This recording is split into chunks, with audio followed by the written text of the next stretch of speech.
Welcome back. This is The Point of View, a special edition with Togbe Apede the 14th, President of the National House of Chiefs, Abubu Mefia of the Asogli State. A lot of you may not know this, but Togbe has interest in all kinds of things. So just to give you a quick flavor, he's the founder of SAS Group. He is the founder and chairman of Africa World Airlines, which is now a regional airline.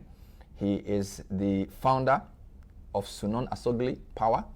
They produce quite a lot of power. They are the only fully gas-powered power plant adding to our power mix. He's a board member of Ensign. Accra Hearts of Folk is also a board member there, board chairman actually of Hearts of Folk. And of course, as I said, he's been on the Bank of Ghana board for many years. And so really a man of many parts. Now that we are here, what did you actually think of the Ejapa deal? There were so many media reports, and now that you are here, what was your concern, or what is your concern about the Ejapa royalty deal? Well, subsequent to my making the first comments that I made, well, they were the only comments I made anyway, about Ejapa, the Minister of Finance requested, or sought audience with the National House of Chiefs. So he came to National House of Chiefs and presented, made a case for the Ejapa deal.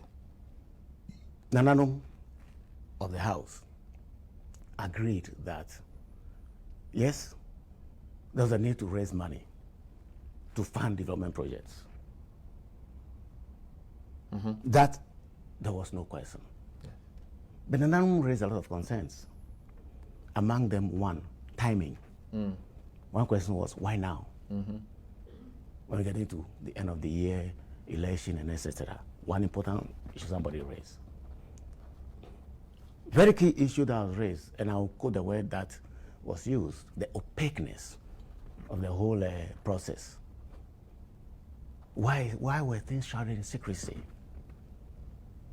Okay? What agreements have been signed to start with? We didn't have those agreements, and we're not sure that those agreements are publicized. Okay?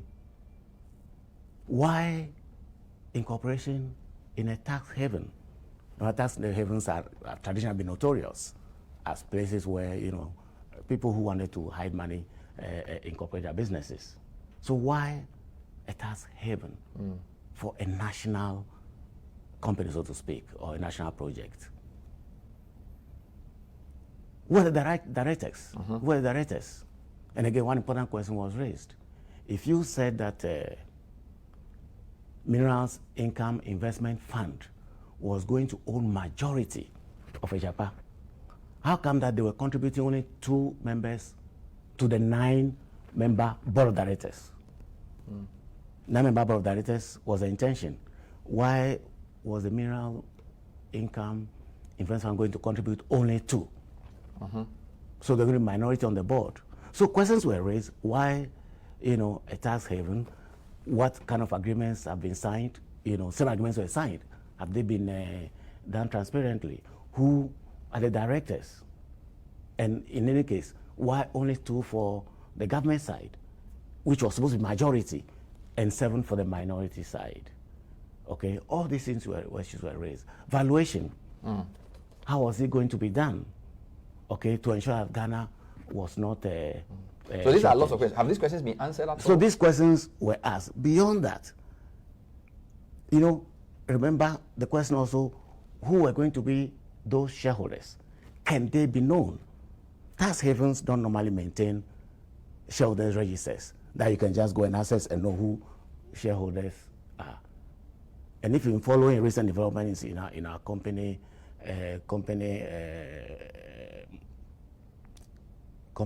law, the new companies code, the one that was passed last year, seeks to ensure more transparency in business affairs. In particular, transparency when it has to do with beneficial ownership, which is why the research department itself is just about, establishing a beneficial ownership register. Yes. So we are talking about transparency right at home. We want to be sure that when you set up a company, we know who the beneficial interest holders are. Even if you are the face of it, are there some people behind? So if we are trying to do this locally, why would you take a national asset and send it to a So tax those are the haven? questions. Let me just we'll take a short let me break. add two more quick ones on this particular one. There were questions also about now when after we've sold, the shares and we got money, what about future? What monies come to us annually? So what was going to be the dividend policy? Those questions were asked. But a very important one that somebody asked was this. After we've sold the shares, can we later reverse it? Because the concern is this. We already are worried that our mining sector is dominated by foreigners or foreign interests. And we have only 10% carried interest. That ends relative to us. We are now trying to share even that carried interest with foreigners, and when you sell shares, you can't reverse it. So the question was, why couldn't we do something like ESLA, where the expected royalty flows are securitized, monetized today, as opposed to sell the interest into forever?